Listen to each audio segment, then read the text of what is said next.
마가복음 8장 27절에서 29절 말씀입니다. 예수와 제자들이 빌립보 가이사랴 여러 마을로 나가실새 길에서 제자들에게 물어 이르시되 사람들이 나를 누구라고 하느냐? 제자들이 여짜와 이르되 세례 요한이라 하고 더러는 엘리야 더러는 선지자 중에 하나라 하나이다. 또 물으시되 너희는 나를 누구랴 하느냐? 베드로가 대답하여 이르되 주는 그리스도시니이다 하매. 뉴욕에 가면은 많은 고층 빌딩들이 이렇게 서 있습니다. 그 뉴욕에는 안반으로 되어 있어서 기초가 든든하기 때문에 많은 고층 빌딩들을 버티어줄 수 있는 힘이 있기 때문에 그렇다고 합니다. 오늘 예수님께서 그동안에 귀신 들린 자들을 고치시고 병자들을 치유하시고 또 5천 명을 오병이어로 먹이시는, 그래서 예수님을 왕으로 삼으려고 하는 이러한 일도 일어나게 되는, 참 모든 예수님의 기적과 치유의 사건이 갈릴리뿐만 아니라 예루살렘까지 퍼지게 되는 결과가 되었습니다.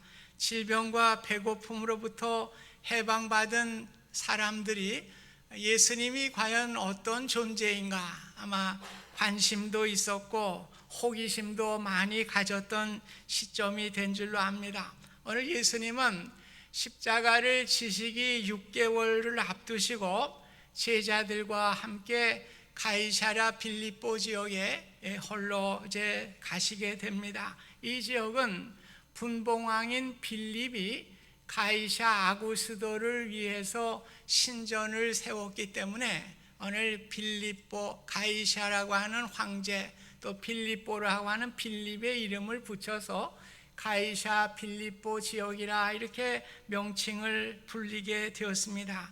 이곳에 가면 우상들의 신전들이 많이 있고 로마의 영웅들의 그 동상 입상들이 많이 즐비하고 또 대리석으로 만들어진 건물들이기 때문에 지금 가면은 물론 신전들은 다 파괴되었지만은 그 지역의 웅장함을 보게 됩니다. 또 헐몬산으로부터 물이 바로 흘러 들어오는 곳이기 때문에 물도 풍부하고 또 아름다운 웅장한 그러한 도시였습니다. 그래서 이방 종교의 중심지이고 세속주의가 팽배한 그러한 곳이었습니다. 오늘 제자들이 그 당시에 이 화려한 가이사랴 빌립보 지역의 그 건물들을 또 우상과 신전들을 보면서 아마 정신이 없었을 것입니다. 오늘 예수님은 이방의 신전과 우상들과 비교해서 한번 이렇게 질문을 던진 것 같기도 해요. 예수님께서 질문을 하십니다.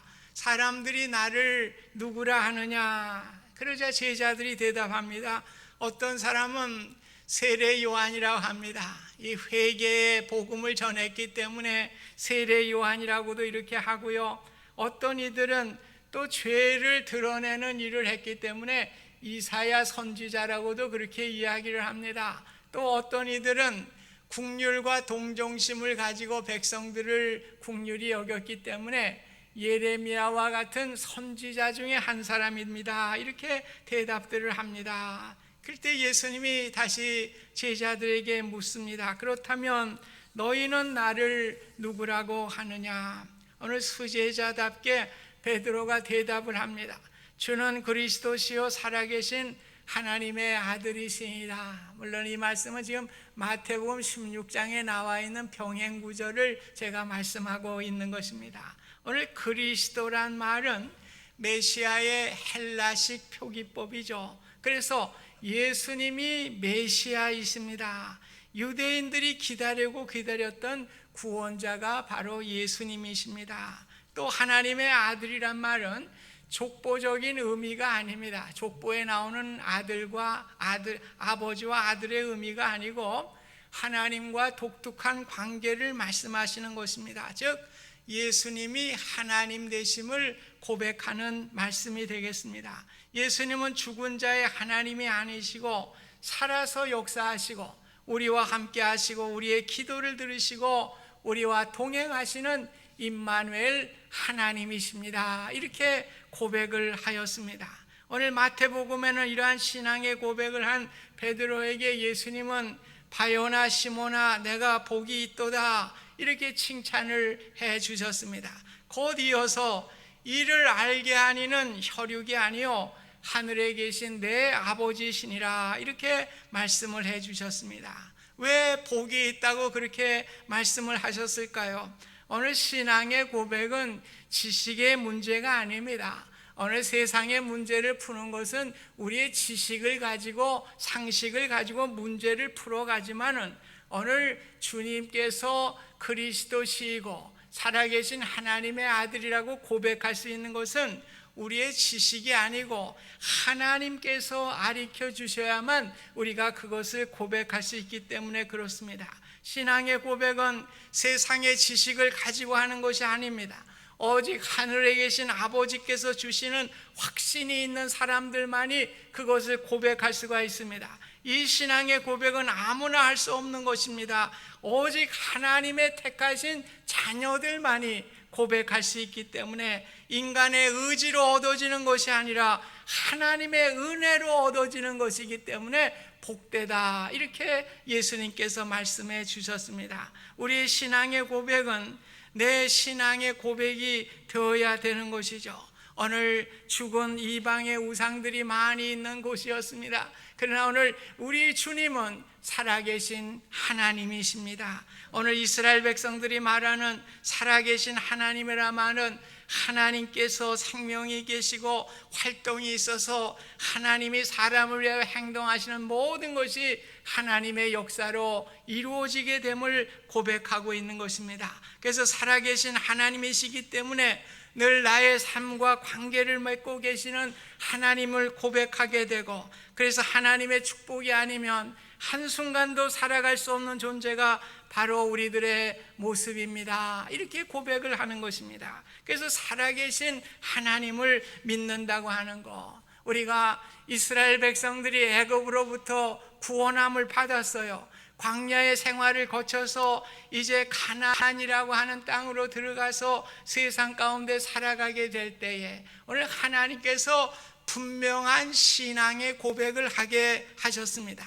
이스라엘 백성들이 요단강을 건너서 머물렀던 곳이 어디입니까? 길갈이라고 하는 장소예요. 길갈과 여리고성은 불과 1마일 조금 넘습니다. 우리 미터법으로 하면 2km 정도밖에 되지 않는 곳이에요. 그런데 하나님께서는 이스라엘의 젊은 남자들을 다 할례를 행하라고 명령을 하십니다. 할례를 행하고 낫기까지는 일주일 동안 꼼짝 못해요. 움직일 수가 없어요. 마치 무장을 해제한 것과 마찬가지입니다. 젊은이들이 도저히 전쟁에 나가서 싸울 수가 없는 것입니다. 그러나 적군을 앞에 두고 하나님께서 요구하신 것은 살아계신 하나님을 믿는 신앙을 그들에게 요구하고 계신 것입니다. 그래서 하나님께서 약속하신 것이기 때문에 살아계신 하나님을 믿고 무장 해제를 하고 위기 상황 속에서도 하나님을 의지하게 된 것입니다.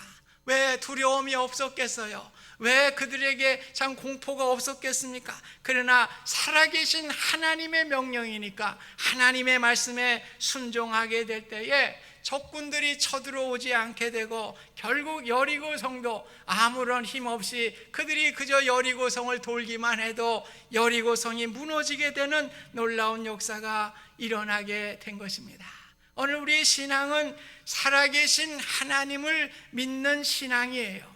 그래서 오늘 살아계신 하나님을 우리가 믿게 될 때에 우리에게 두려움이 소망으로 바뀌게 되고 우리의 모든 역경들이 우리가 이겨낼 수가 있는 것입니다. 마치 여리고성과 같은 우리에게 장벽이 있고 우리가 무너뜨릴 수 없는 인생의 험난한 성이 있다고 하여도 하나님께서 살아계시기 때문에 그 성을 무너뜨려 주시고 우리에게 은혜를 베풀어 주시는 우리의 믿음이 생겨나게 되는 것입니다. 그래서 우리는 늘 살아계신 주님을 고백해야 돼요.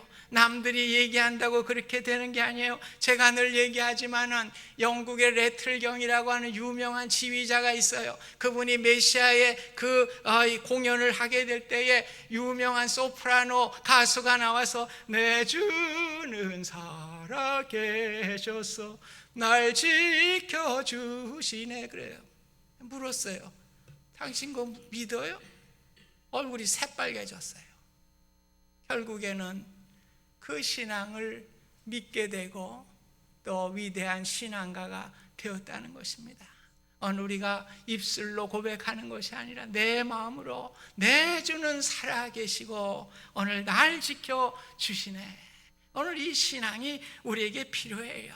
그럴 때 우리는 무너지지 않습니다. 우리가 반석 위에 세워진 신앙으로 우리가 나아갈 수가 있는 것입니다. 오늘 예수님께서는 메시아라고 그랬어요. 그리스도라고 그랬어요. 메시아란 말입니다. 오늘 메시아가 어떤 뜻이 돼야 되겠는가? 세상 사람들은 메시아가 그저 나라의 왕이 되고 적군을 무너뜨리고 오늘 우리를 잘 살게 만들어주는 그런 왕으로 생각을 했습니다. 그러나 예수님은 분명하게 말씀을 하셨죠. 오늘 예수님께서는 베드로의 신앙의 고백이 있은 후에 내가 고난받아 십자가에 죽고 난 후에 사흘 만에 다시 살아나실 것을 분명하게 말씀해 주셨습니다. 오늘 이것이 오늘 그리스도 메시아의 신앙의 내용이 되는 것입니다. 로마서 10장 9절에 보면 하나님께서 예수님을 죽은 자 가운데서 살리신 것을 믿으면 구원을 얻으리라고 말씀하셨습니다. 오늘 예수님을 믿는데 그 예수님이 세상에 오셔서 구체적으로 하신 내용이 무엇입니까? 우리를 위해서 죽으신 것입니다. 우리를 위해서 부활하신 것입니다. 예수님은 죽으심은 우리의 죄를 위해서, 나의 죄를 위해서 십자가에 돌아가셨습니다. 구약의 동물의 피를 가지고 제사를 드려서 일회적으로 용서함을 받을 수 있었지만은 예수님이 직접 십자가의 죽으심을 통해서 우리의 죄를 온전히 용서해 주시고 구원의 은혜를 주신 것입니다. 로마서 6장 23절에도 죄의 싹은 사망이라고 그랬습니다. 우리는 죄로 말미암아 죽을 수밖에 없었습니다. 그러나 예수님이 십자가에 죽으심으로 그 피를 흘리심으로 그 피로 말미암아 우리의 죄가 용서함을 받게 되고 이제 죽음의 문제가 해결되게 되었습니다. 그래서 내가 십자가에 죽고 다시 사흘 만에 살아나실 것을 말씀해 주셨습니다. 이와 같이 우리도 세상에 살다가 저와 여러분들이 누구나 다 죽음을 만나게 될 것입니다. 그러나 주님이 사흘 만에 다시 살아나신 것 같이 우리도 다시 살아 죽지 아니하고 영원한 생명을 가지고 하나님 나라에 들어가게 되는 복음의 진리를 말씀해 주신 것입니다. 이러한 신앙의 고백의 믿음을 갖게 되는 것은 내 의지가 아닙니다. 하나님의 은혜로, 하나님의 은혜의 선물로 우리가 고백할 수가 있는 것입니다. 이러한 선물을 받은 사람은 어떻습니까? 그저 감사합니다, 고맙습니다, 사랑합니다, 찬송합니다 이렇게 반응할 수밖에 없습니다. 그래서 우리가 믿음으로 구원함을 받은 사람은 그저 하나님을 향하여 감사할 뿐입니다, 사랑할 뿐입니다, 찬송할 뿐입니다. 이렇게 살아가는 것이 믿음으로 구원받은 사람의 아름다운 신앙의 모습인 줄 믿습니다. 우리가 세상을 살아가는 동안 건강도 필요해요. 지혜도, 지식도, 인간의 관계도 잘 맺어야 하지만은 더 중요한 것은 살아계신 하나님을 믿는 믿음이고 우리를 구원하신 예수 그리스도를 믿는 믿음인 것입니다. 이 믿음으로 주님은 나의 삶에 일어나는 모든 일들을 간섭하여 주시고 인도해 주시고 승리케 해 주시는 분이시기 때문에 그런 것입니다. 신앙의 고백은 세상 사람들이 하는 것을 마치 내가 하는 것으로 말해서는 안 되는 것이죠. 내 신앙으로 고백되어야 하는 것입니다. 내 삶의 소망이 되시고 구원자가 되시고 내 삶의 주인이 되시는 분이 주님이 되심을 고백하게 될 때에 우리는 능력과 힘을 얻게 되는 것입니다. 베드로는 예수님이 구주 되심과 살아계심을 고백하게 되었습니다. 성령께서 베드로의 그 고백이 여러분의 고백이 되실 수 있기를 주님의 이름으로 축복드립니다. 오늘 이 자리에 나오신 분 가운데 베드로의 신앙의 고백이 고백되지 않는다면 오늘 교회에 나온 일도 헛된 일이에요. 오늘 우리는 교회는 사교의 장소가 아닌 것입니다. 우리가 살아계신 하나님을 믿고 구원받는 곳이 바로 교회의 공동체입니다. 오늘 주님께 기도하실 수 있기를 바랍니다. 성령님께 도움을 구하실 수 있기를 바랍니다. 주여, 나도 베드로의 신앙 고백과 같은 고백이 될 수 있도록 은혜 더하여 주시옵소서. 그래서 우리 모두가 하나님께 은혜 받고 구원받는 귀한 역사가 일어날 수 있기를 주님의 이름으로 부탁드립니다. 오늘 예수님은 자신의 복음의 사명을 지속적으로 이루시기 위해서 지상의 교회를 이루어 가야 할 것을 아셨습니다. 그래서 예수님은 마태복음 16장 18절에 보면 이 반석 위에 내 교회를 세우리라고 말씀하셨습니다. 여기 반석이란 말은 무슨 말입니까? 가톨릭은 단순히 반석을 베드로라고 해석을 해서 베드로가 일대 교황이 돼서 지금까지 교황 무호설로 내려오고 있지 않습니까? 사실 베드로란 말은 작은 돌이란 말이에요. 페트로스라는 말입니다. 그러나 오늘 본문에 쓰여진 단어는 페트라라는 말이에요. 즉 큰 돌덩어리라는 말입니다. 반석을 의미하고 있습니다. 바울은 고린도전서 3장 11절에 보면 이 닦아둔 것 외에 능히 다른 터를 닦아줄 자가 없으니 이 터는 곧 예수 그리스도라고 분명하게 말씀하고 있습니다. 오늘 우리는 베드로에 의해서 되는 것이 아니라 예수 그리스도의 몸 위에, 오늘 베드로가 고백한 신앙의 고백 위에 교회가 세워지는 것을 분명하게 말씀해 주셨습니다. 주님은 이 신앙의 고백 위에 내 교회를 세우리라고 선언하셨습니다. 교회는 분명한 신앙의 고백이 있어야 하는 거예요. 오늘 교회가 신앙의 고백이 없다고 하면 그것은 교회가 아니에요. 사교 집단에 불교한 것입니다. 주는 그리스도시요 살아계신 하나님의 아들이십니다. 이 구원함을 위해서 십자가를 지시고 우리가 십자가의 은혜로 구원함을 받고 나도 부활하여 하나님의 영광에 참여할 수 있다고 하는 믿음의 고백의 공동체가 바로 교회인 것입니다. 그래서 18절에 보면 교회를 음부의 권세가 이기지 못하리라고 말씀하고 있습니다. 여기서 음부란 사탄을 말씀하고 있습니다. 즉 음부의 권세가 이기지 못하는, 사탄의 권세가 이기지 못하는 것이 바로 교회의 모습인 것입니다. 교회는 늘 사탄의 방해와 핍박을 받았습니다. 초대교회 시절 교회가 싹이 트고 자라나는 귀한 시기에 교회는 핍박을 받게 되죠. 그래서 지하 동굴에 들어가기도 하고 산 위에 바위 틈에 숨어서 예배를 드리기도 하였습니다. 비록 핍박은 많이 있었지만은 그 사탄의 세력이 교회를 이겨내지 못하고 지금까지 주님의 교회가 존재하게 된 것입니다. 그렇습니다. 교회는 늘 사탄의 방해와 핍박이 있는 곳이에요. 여러분 착각하지 마세요. 교회는 성스러운 곳이다. 아니에요. 교회나 시장바닥이나 똑같아요. 사람 사는 곳은 똑같은 곳입니다. 그러나 무엇이 있습니까? 분명한 신앙의 고백이 있는 것입니다. 사탄의 방해와 핍박이 따르게도 되는 것입니다. 교회 생활한다고 해서 평안한 것이 아닙니다. 우리에게 어려움도 오게 되는 것이에요. 고통도 오게 되는 것이에요. 왜? 사탄이 우리를 흔들기 때문에 그런 것입니다. 그러나 우리의 신앙이 분명하게 될 때에 사탄이 우리를 넘어뜨리지 못하는 거예요. 그 교회를 넘어뜨리지 못하는 거예요. 늘 믿음에 서서 승리하는 교회가 되고 우리 배단위 교회가 될 수 있기를 주님의 이름으로 소원드립니다. 마태복음 16장 19절에 보면 천국 열쇠를 내게 주리니 내가 땅에서 무엇이든지 매면 하늘에서도 매일 것이요 내가 땅에서 무엇이든지 풀면 하늘에서도 풀리라고 주님이 말씀하셨습니다. 오늘 천국 열쇠는 무엇입니까? 예수 믿고 천국에 들어가는 자격을 말씀하고 있습니다. 즉 교회는 천국에 들어갈 자격을 갖게 되는 천국 열쇠를 우리 주님께서 교회에 주신 것입니다.